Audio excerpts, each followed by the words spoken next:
सबको जय मसीह की एक और बार मैं आपको स्पिरिचुअल मॉर्सल्स में स्वागत करना चाहती हूँ। आज हम मनन करने जा रहे हैं मेरे जीवन में परमेश्वर का उद्देश्य और परमेश्वर का समय। और इस महीने के हर एक हफ्ते हम इसी विषय को अलग अलग नजरिए से देखेंगे। हम में से हर एक व्यक्ति को परमेश्वर ने एक खास उद्देश्य से बनाया है। यिर्मयाह की पुस्तक 18वें अध्याय के 6 आयत में परमेश्वर इस प्रकार कहता है, जैसे कुम्हार के हाथों में मिट्टी है वैसे ही मेरे हाथों में तुम हो। इस वक्त मेरे पास कुछ मिट्टी के बर्तन हैं, कुछ पॉट्स और कुछ कप्स हैं। ये हर एक बर्तन को एक ही कुम्हार ने एक ही मिट्टी से बनाया है, लेकिन हर एक बर्तन का एक प्रत्येक उद्देश्य है। हमें से हर एक व्यक्ति को एक ही परमेश्वर ने एक ही मिट्टी से बनाया है, लेकिन हमें से हर एक व्यक्ति का एक प्रत्येक उद्देश्य है। देखिए, कुम्हार कभी भी मेहनत करके व्यर्थ में कुछ नहीं बनाता। वो ये नहीं सोचता कि चलो एक चीज को मैं ऐसे ही बना के रख दूं ताकि वो बैठा रहे और चीजों को उपयोगी होते हुए देखे। अब देखिए, मैं इस बर्तन में गर्म कॉफी डालती हूँ, इसमें दूध डालती हूँ, इसमें कुल्फी खाती हूँ और इसमें कॉफी पीती हूँ। यदि मुझे कॉफी पीना है तो मुझे इसी का इस्तेमाल करना पड़ेगा। मैं इसमें या इसमें कॉफी नहीं पी सकती। बिल्कुल इसी प्रकार परमेश्वर भी हमें से हर एक व्यक्ति को एक प्रत्येक उद्देश्य से बनाया है। परमेश्वर कभी किसी भी चीज को वेस्ट नहीं करता, वो कभी व्यर्थ में किसी को नहीं बनाता। उसने आज तक किसी भी व्यक्ति को यूं ही बनाकर ऐसे ही इस पृथ्वी में भेजा नहीं कि चलो एक व्यक्ति ऐसे रहने दो कि जो खाली बैठा रहेगा और बाकियों को उपयोगी होते हुए देखता रहेगा। नहीं, परमेश्वर का सभी के प्रति एक उद्देश्य है। अब हो सकता है आप कहेंगे, लेकिन मुझे पता नहीं मेरे जीवन का उद्देश्य क्या है। बाइबल में भी बिल्कुल ऐसा ही एक व्यक्ति है, उसका नाम है गिदोन। हम गिदोन के बारे में पढ़ते हैं न्यायों की पुस्तक में कि वो डरपोक था। गिदोन के बारे में ऐसे लिखा है कि वो मिद्यानियों से डरकर दाखरस के कुंड में गेहूं झाड़ रहा था।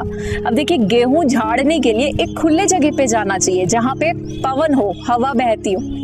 अब ये बंदा दाखरस के कुंड में गया है। अब देखिए, दाखरस का कुंड जो है पुराने समय पे जमीन के अंदर एक गड्ढा हुआ करता था और इस गड्ढे में लोग जो है अपने अंगूर ले आते थे और अपने पैरों से उसको निचोड़कर उसका रस निकालकर इस प्रकार से उसे इस्तेमाल करते थे। वो होता है दाखरस का कुंड, जहाँ पे कोई हवा नहीं चलती, कुछ भी नहीं। अब गिदोन इसके अंदर क्यों बैठा है? क्योंकि वो डरपोक है। हो सकता है उसको लोग डरपोक बुलाते होंगे, उसके पड़ोसी, उसके घर वाले। हो सकता है घर वाले कहते हैं, देखो वो गया डरपोक गेहूं लेके दाखरस के कुंड में। लेकिन वहां देखिए, परमेश्वर जब उतर आता है, गिदोन को कैसे पुकारता है? कहते हैं, हे शूरवीर सूरमा, हे शूरवीर पराक्रमी।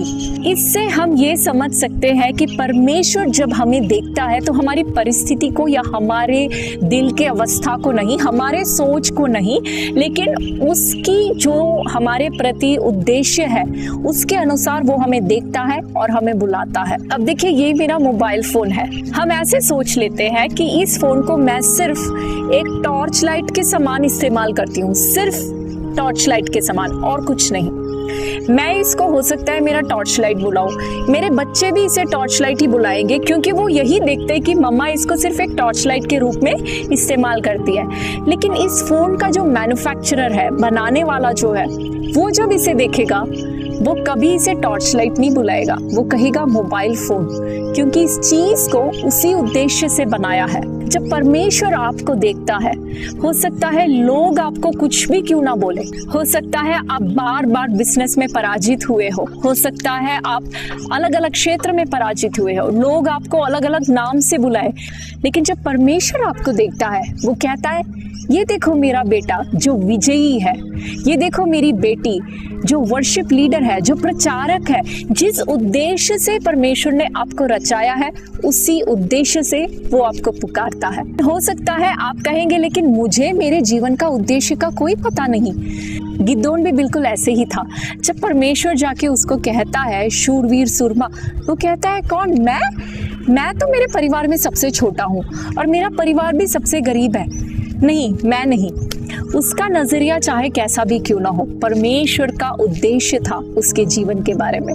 हम कई बार सोचते हैं कि काश प्रभु मुझे मेरे लिए उसका जो नक्शा है पूरा ही एक साथ दिखा देता तो अच्छा होता, लेकिन वो कभी ऐसे नहीं करता। गिदोन से परमेश्वर ने कुछ कहा, ये सुनकर वो घबरा गया। उसे डर लगा कि लोग मेरे बारे में क्या कहेंगे, मेरे घर वाले मुझे क्या कहेंगे, वो डर गया।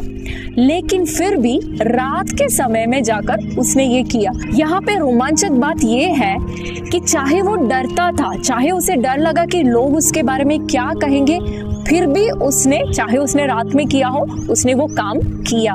कई बार परमेश्वर हमसे भी कुछ काम करने को कहते हैं, लेकिन हम क्या करते हैं, लोगों के डर के मारे में वो पहला कदम नहीं उठाते।